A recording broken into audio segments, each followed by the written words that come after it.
Shalom saudaraku. Kita masih belajar tentang pengajaran keluarga.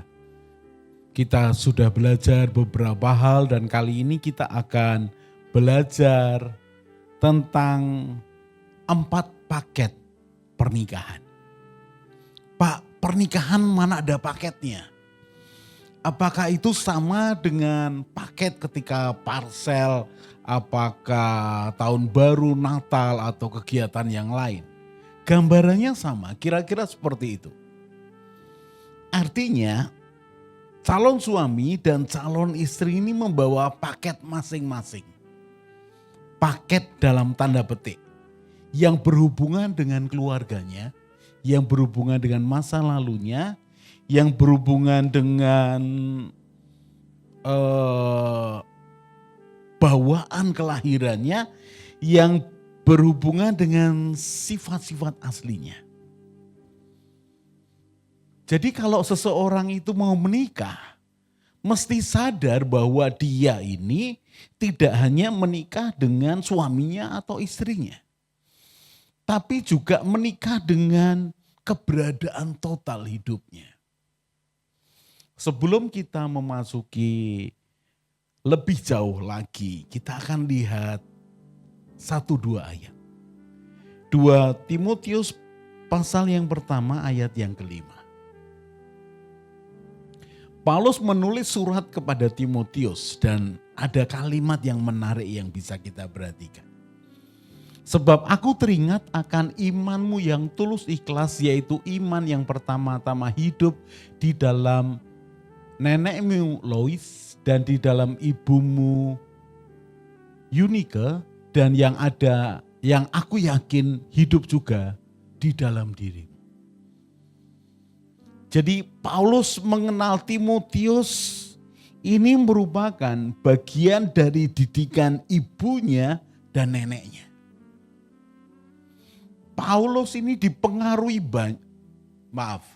Timotius ini dipengaruhi banyak oleh kehidupan dengan ibunya dan dengan neneknya. Ada 2 pribadi yang sangat berpengaruh. Itu yang saya sebut paket. Paket dalam pernikahan adalah paket kehidupan yang dibawa yang bersangkutan. Kalau berandai-andai suatu kali Timotius akan menikah, maka bawaan nilai-nilai yang dia terima dari ibunya dan daripada neneknya itu berpengaruh besar di dalam kehidupannya kelak. Kalau ada yang baik itu mestinya diteruskan, kalau ada yang tidak baik ya harusnya mulai ditinggalkan atau diubah. Nah, kita lihat lagi, ada yang menarik dalam perjanjian lama, ada satu keluarga yang jahat. Dia adalah Raja Ahab dan istrinya Isabel. Raja Ahab dan istrinya Isabel ternyata punya pengaruh yang begitu luar biasa atas anak-anaknya, dan anak-anaknya Ahab dan Isabel ini punya sifat-sifat bawaan kebiasaan yang kemudian ditularkan kepada pasangannya kelak, yaitu menantunya Ahab dan Isabel. Kita lihat ayatnya. 2 Raja-Raja 8 ayat 27. 2 Raja-Raja 8 ayat 27. Ia hidup menurut kelakuan keluarga Ahab dan ia melakukan apa yang jahat di mata Tuhan, sama seperti keluarga Ahab, sebab ia adalah seorang menantu dari keluarga itu. Bayangkan, saya bacakan sekali lagi.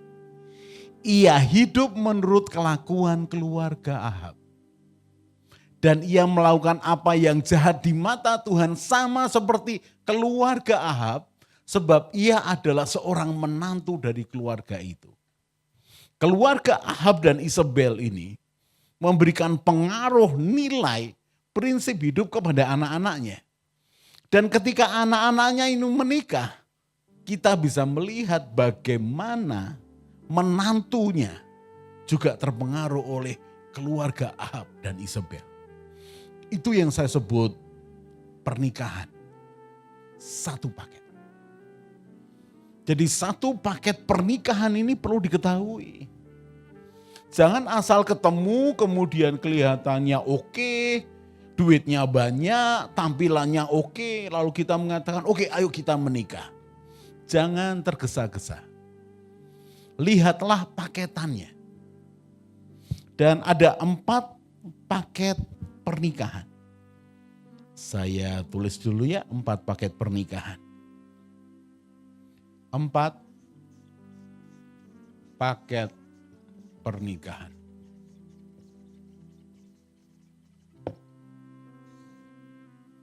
1, 2, 3, 4. Paket yang pertama adalah paket yang terkait dengan kelahirannya. Paket yang terkait dengan kelahirannya. Jadi dia berasal dari suku apa, dia lahir berkulit apa, rambutnya seperti apa, matanya seperti apa. Atau dia punya ciri-ciri khusus memang ya dia itu tingginya segitu. Kalau sudah bicara tinggi badan di usia tertentu, maka dia berhenti bertumbuh. Nah itu sudah bawaannya. Jadi kalau pasanganmu, apakah suamimu atau istrimu, ya tingginya mungkin lebih tinggi daripada kamu atau lebih rendah daripada kamu, itu sudah paketannya. Warna rambutnya seperti itu, bentuknya seperti itu, ya itu sudah dia. Kalau mau menerima dia sebagai pasangan hidupmu, terimalah paket pertama ini. Jangan diungkit-ungkit di kemudian hari. Dasar kamu lahir dari suku ini, wow. Bawaannya begini. Lalu ngomong yang lebih fisik lagi. Kamu orang yang terlalu tinggi, kamu orang yang terlalu pendek. Lihat mata, lihat bibir, lihat segala macam. Itu sudah paketan. Karena itu kalau orang mencari jodoh, saya sarankan jangan terlalu jatuh cinta. Kenapa? Karena kalau terlalu jatuh cinta, logikanya nggak jalan. Jadi jangan terlalu emosional, tarik sedikit. Gitu loh. Lihat lebih objektif. Apakah aku bisa terima? Karena konyol. Kalau dengan perasaan cintamu yang luar biasa itu, lalu engkau mengabaikan padahal di hati kecilmu engkau punya masalah. Punya masalah dengan mungkin rambutnya yang seperti lidi, atau berombak, atau bahkan keriting, atau sudah beruban sebelum waktunya, ada yang begitu kan. Tapi itu bawaan lahirnya. Jadi sebaiknya terimalah dia, karena itu paketannya. Kalau kemudian dia ini, atau ketika sekalian menikah, dia ini membawa saudaranya atau apanya yang mirip dengan dia. Karena ya memang ya kelahirannya dari orang yang seperti itu. Warna kulitnya contohnya. Ya terimalah. Kalau perlu banggalah dengan itu.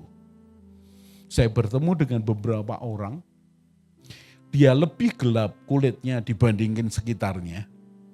Tapi karena rasa percaya diri dia gak ada masalah. Dia tidak ada masalah.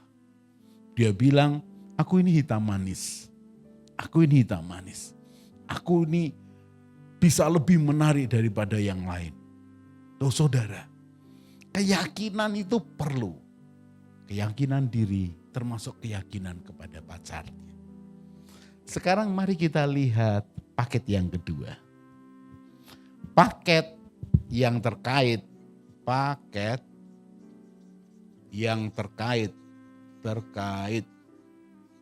dengan keluarganya. Sekali lagi, kita ini di dunia timur yang tidak peduli sama sekali dengan keluarga di mana pasangan kita ini dibesarkan. Tidak bisa begitu. Kita tetap peduli, kita tetap terlibat. Kalau umpamanya seseorang menikah, maka papa mamahnya pasanganmu itu bukan cuma mertuamu, tapi juga orang tuamu. Engkau menambah orang tuamu menjadi sepasang lagi. Aku punya papa, yang aku panggil papa. Aku punya mertua, yang aku juga panggil papa. Kan jarang panggil papa mertua, ibu mertua, enggak toh, tetap dengan papa. Dan buka mata lebar-lebar. Kalau keluarga pasanganmu, maaf ya, ada keturunan dari keluarga dengan bawaan tertentu atau sakit tertentu. Sekali lagi saya ambil contoh, minta maaf kalau saya bicara apa adanya. Kalau dari keluarga calon pasanganmu ada yang ODGJ, punya gangguan kejiwaan, sudah diatasi bertahun-tahun dan memang sedang dalam taraf pemulihan.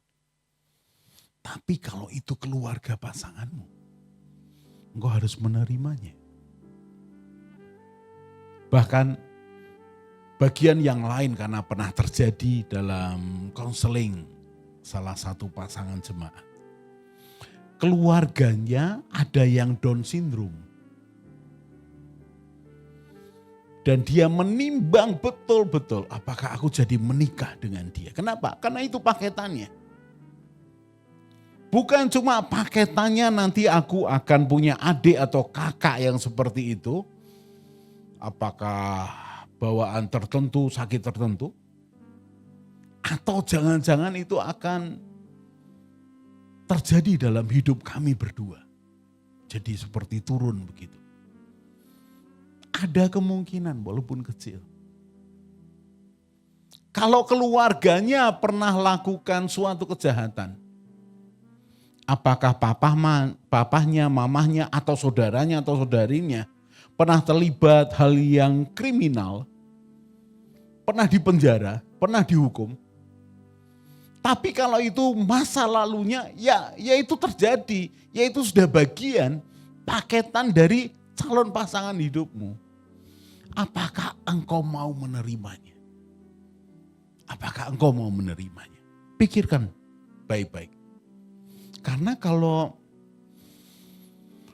saudara enggak betul-betul objektif, buka mata, buka hati, dan menyiapkan untuk menerima omongan dari orang lain, saudara akan goyah.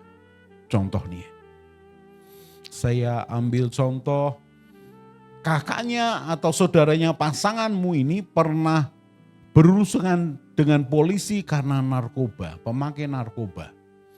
Bahkan dianggap pengedar. Pernah terjadi, pernah dihukum, pernah ikut rehabilitasi, tapi sekarang sudah berubah.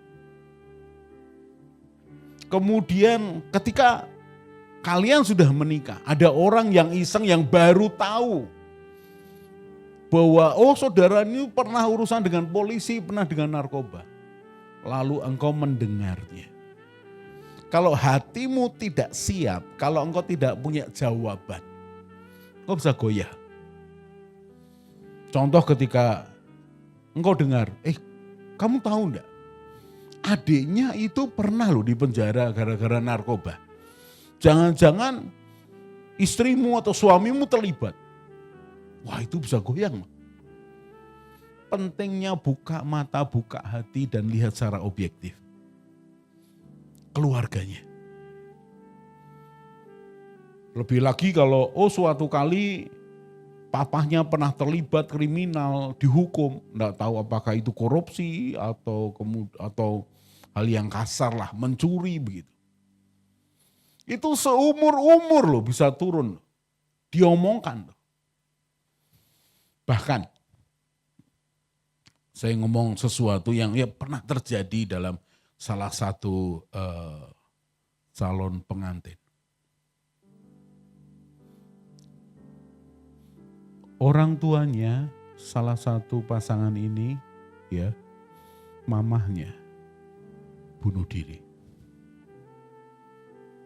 Sudah terjadi. Ada ceritanya, ada kisahnya. Dan dia sadar bahwa ya itu sudah terjadi. Kalau tidak diterima dengan objektif, dengan sikap hati terbuka, sudah akan masalah. Saudara harus punya jawaban. Oh itu masa lalu. Contoh seperti tadi yang saudaranya narkoba atau terlibat narkoba. Oh itu masa lalu. Dan dia sekarang baik, sudah berubah. Kalau umpamanya yang terjadi yang tadi menyakitkan, ibunya bunuh diri. Engkau bisa tenang mengatakan, oh iya aku tahu ibunya bunuh diri. Yaitu ada alasan keluarga, aku enggak perlu cerita detail, aku memahaminya. Dan istriku atau suamiku ini sudah menerima kenyataan itu dan pulih serahkan diri kepada Tuhan, campur tangan Tuhan luar biasa. Punyalah jawaban, tidak perlu detail kepada orang lain. Tapi itu bagian dari satu paket. Satu paket. Paket yang ketiga. Paket yang ketiga adalah paket yang terkait dengan masa lalunya. Ini dia paket yang terkait dengan masa lalu. Masa lalu. Setiap orang punya masa lalu. Dan masa lalu bisa yang menyenangkan, bisa tidak menyenangkan, bisa membanggakan, bisa memalukan, mempermalukan. Bisa disesali, bisa tidak disesali, tapi itu sudah terjadi. Kalau engkau pacar kesekian dari calon pasanganmu, calon istrimu, dan dia pernah melakukan banyak hal buruk dengan pacar-pacarnya sebelumnya, tetapi engkau menerimanya, engkau terima termasuk dengan masa lalunya. Engkau harus punya jawaban kalau orang tanya, karena akan menguji hatimu. Kalau ada orang lain mengatakan, kamu tahu nggak dulu dia ini pacarnya siapa, dulu bekasnya siapa, kasar sekali omongnya. Nggak harus punya jawaban, oh iya aku tahu, dan tidak masalah, karena itu bagian dari masa lalu. Masa lalu tidak menentukan masa depannya. Masa depannya kami ini berdua, kami melibatkan Tuhan dan kami berharap. Itu masa lalu dia sudah berubah.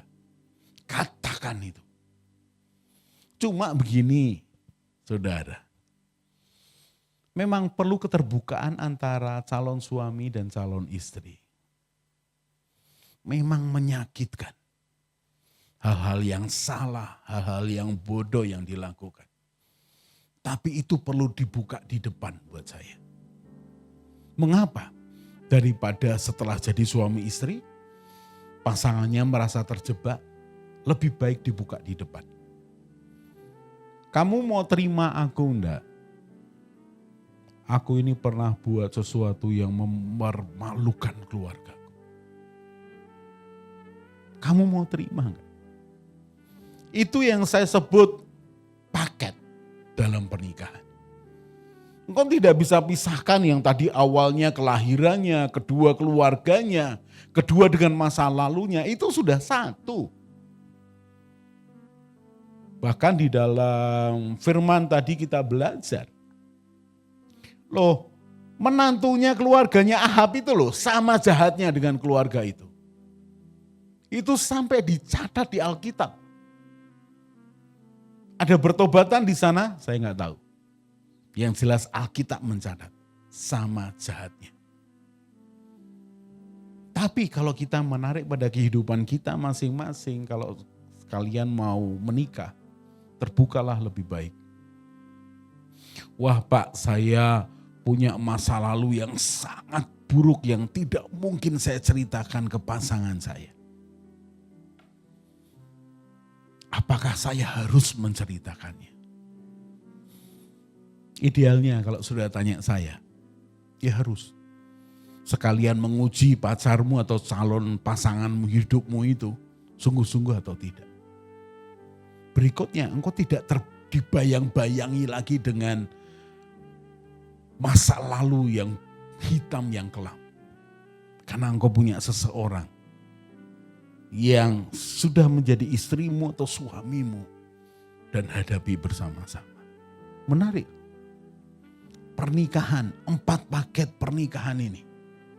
Kalau bisa dipahami, kalian punya kekuatan baru bersama-sama untuk menghadapi masa depan. Yang keempat, paket yang terkait dengan sifat bawaannya. Paket yang terkait dengan sifat bawaan.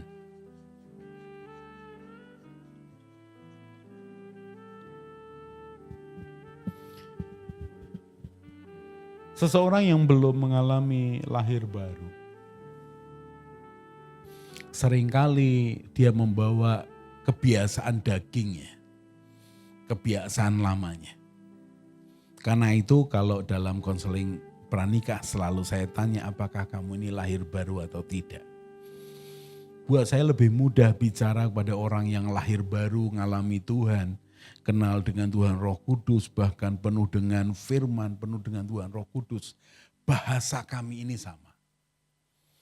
Tapi kalau dengan orang yang tidak kenal Tuhan, tidak lahir baru. Waduh, saya ini hanya bisa mengerti, memahami bawaan orang-orang dunia. Dan kalau itu pasanganmu, memang belum lahir baru, tapi mau menikah dengan engkau. Yang jelas satu bahasa iman dulu, sama-sama orang percaya. Soal bawaannya dia kasar, atau pelit, atau licik, atau apapun lah. Kalau engkau yakin bahwa ini tidak akan mengganggu kesatuan kami satu jiwa, ya terima resikonya. Memang paketannya begitu. Contoh umpamanya, calon pasanganmu itu memang pemalu dari kecil, rendah diri.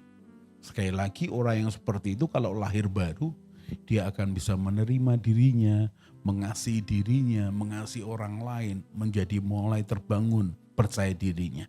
Tapi kalau belum, dan engkau mau menikah dengan dia, ya sudah itu paketannya.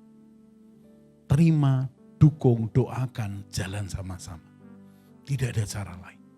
Kalau engkau mau menikah dengan dia. Jadi mari kita lihat kesimpulannya.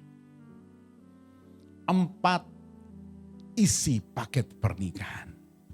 Yang pertama adalah terkait dengan kelahirannya.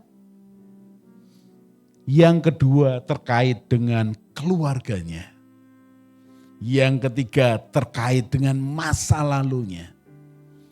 Yang keempat terkait dengan sifat bawaannya.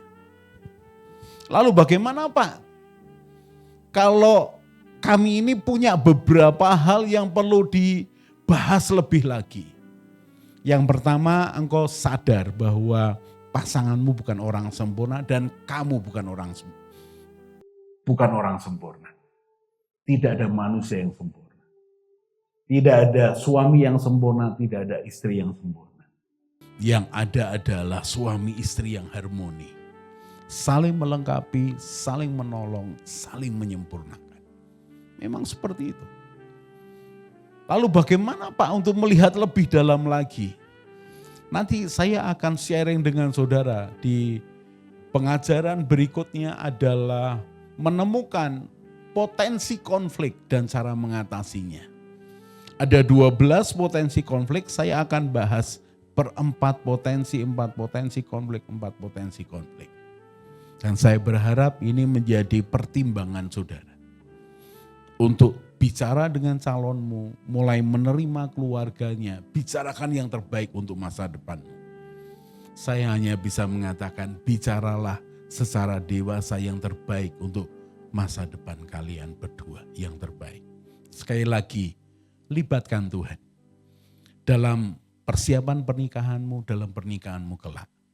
Maka ke depan engkau akan mengalami bagaimana Tuhan itu hidup, mengasihi kalian, dan memberikan yang terbaik buat setiap orang yang berharap kepadanya. Kita akan belajar lagi di episode yang lain. God bless. Mari bergabung dalam Keluarga Indonesia dengan cara subscribe channel ini. Di Keluarga Indonesia, kita akan belajar bersama tentang pranikah, pernikahan, keluarga, parenting, mertua menantu, dan juga family unboxing.